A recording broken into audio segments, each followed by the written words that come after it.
Here's another artist edition, the John Byrne X-Men artist edition. I have to admit, I love John Byrne. There have been some great artists on X-Men, but when him and Chris were working together on this book, it was a perfect match, and it was required reading. There's a reason that this was one of the most popular comics at the time, and it's because those two together were in perfect together.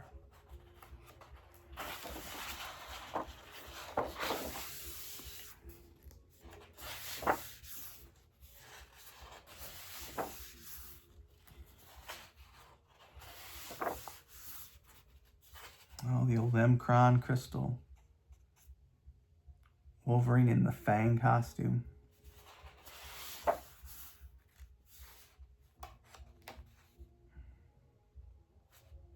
The Starjammers. I mean, there's so many cool characters, and Dave Cockrum did an amazing job. I love Dave Cockrum. I just wish he would have done more issues, but if he did more issues, then we wouldn't have these two doing the issues together. And like I said, I loved these two together. We're perfect together. This is Wolverine in Alpha Flight. That's when he gets his old costume back on.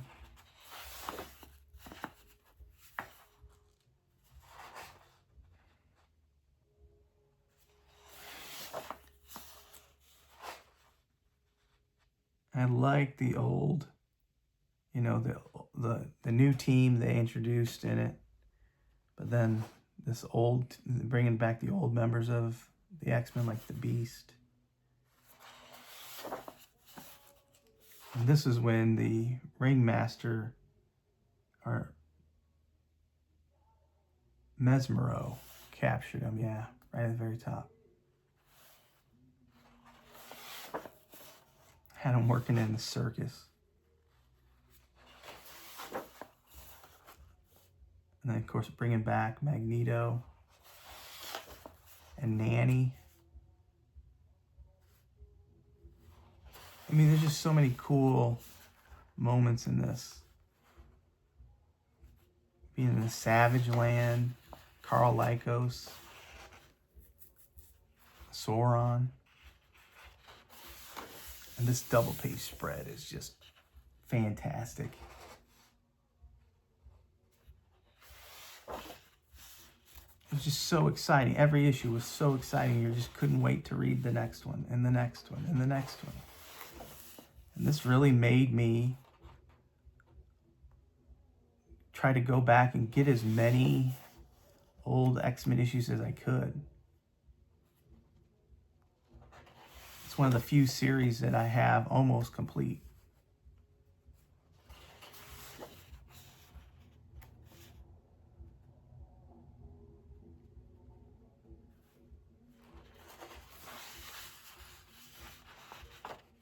Banshee. Alpha Flight came back.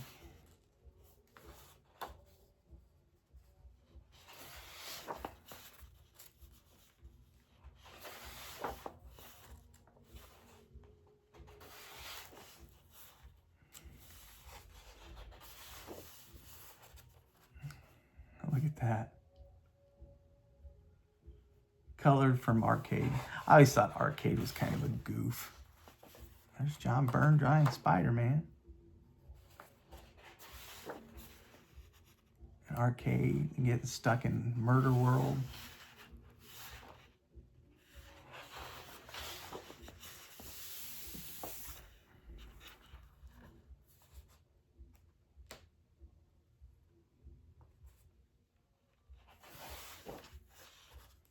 This is Jean getting turned to the dark side by, well, actually it's Phoenix, actually, because Jean's in the middle of the Hudson, or in the underwater, wherever the plane crash was.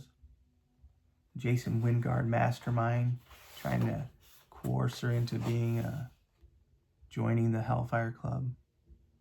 There's Proteus, Myra McTaggart's son, one of the most powerful mutants.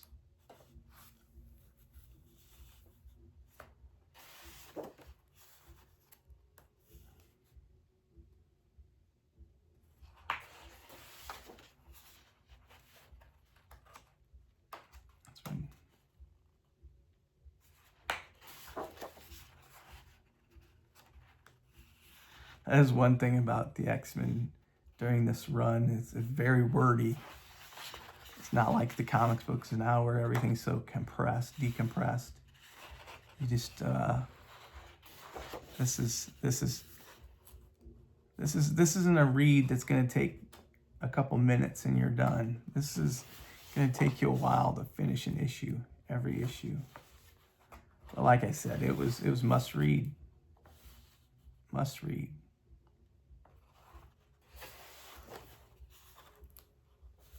Alone. This is these Hellfire Club guards later become the Reavers with Lady Deathstrike in 205. And that's another thing I loved about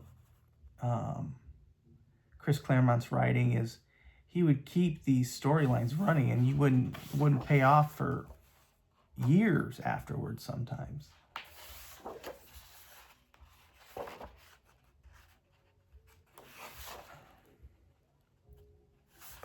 I mean, because this is issue 139, and then they get turned into the Reavers in 205. So, the Phoenix, the Dark Phoenix saga.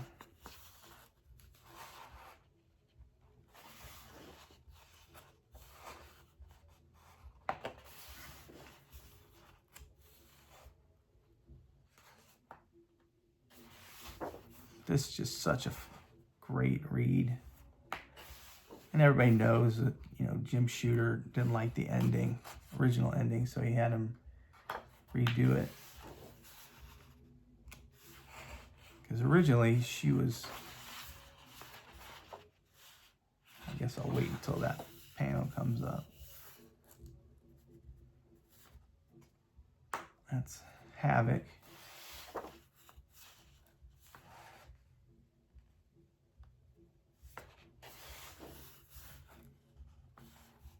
I really didn't mind all of the, I mean, Terry Austin, I loved his inking of John. Wendigo.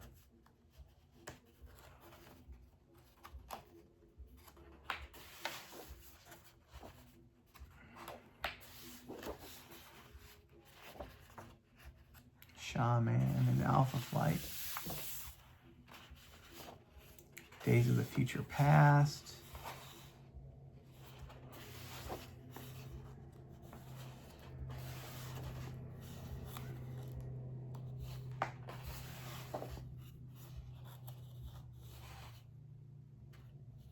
Trying to stop the assassination of Senator Kelly by Brotherhood of Evil Mutants.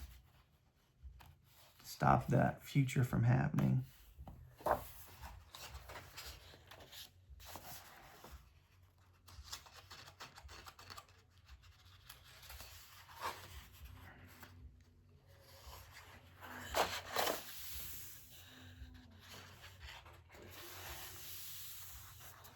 That's a great little pinup.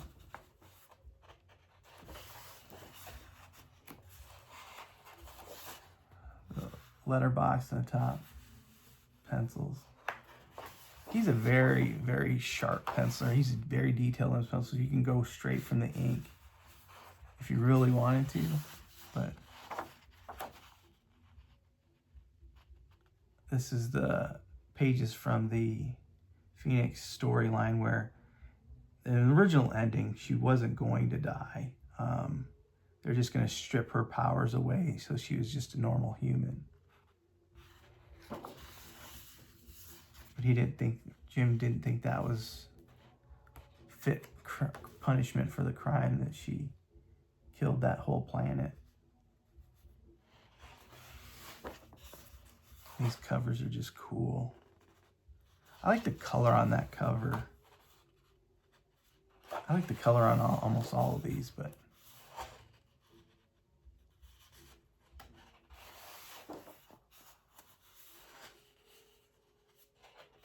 I think this is an X-Men. Yeah, I like that cover. Exit Cyclops. Wendigo. Dark Phoenix.